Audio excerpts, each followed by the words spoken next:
Pemirsa, masa orientasi siswa atau MOS dulunya identik dengan perpeloncoan atau tempaan fisik.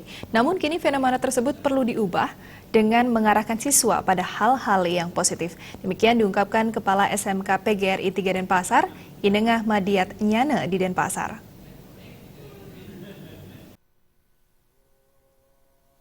Kepala SMK PGRI 3 Denpasar, Inengah Madiat Nyane menyatakan, tempaan fisik atau perpeloncoan saat MOS perlu dicegah.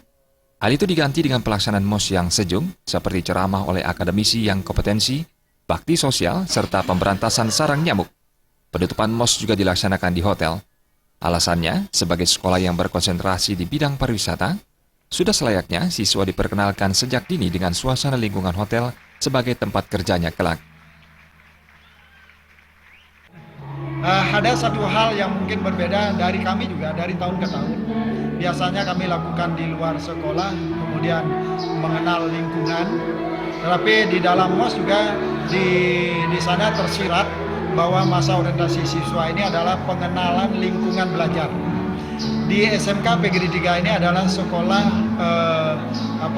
pariwisata, maka lingkungannya salah satu lingkungannya adalah hotel juga. Madiat Nyane mengatakan, MOS sangatlah penting untuk mengenalkan keberadaan sekolah kepada siswa, seperti sarana prasarana penunjang maupun potensi dan kualitas sumber daya manusia.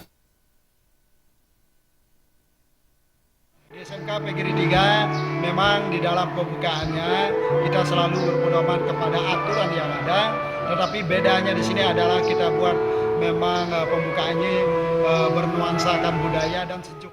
Minat masyarakat kepada sekolah berbasis pariwisata seperti SMK PGRI 3 Denpasar sampai saat ini masih tergolong tinggi. Untuk itu, segenap stakeholder sekolah harus menjaga kepercayaan tersebut dan berupaya melakukan pembenahan secara terus-menerus. Dari ribuan calon siswa yang mendaftar, SMK PGRI 3 Denpasar hanya menerima 779 siswa sesuai kapasitas kelas yang ada. Siswa dengan NEM tertinggi yang memilih sekolah ini dibebaskan SPP selama 1 tahun, serta memberikan reward kepada SMP yang berkontribusi banyak ke SMK PGRI 3 Denpasar. Tim Liputan Bali TV.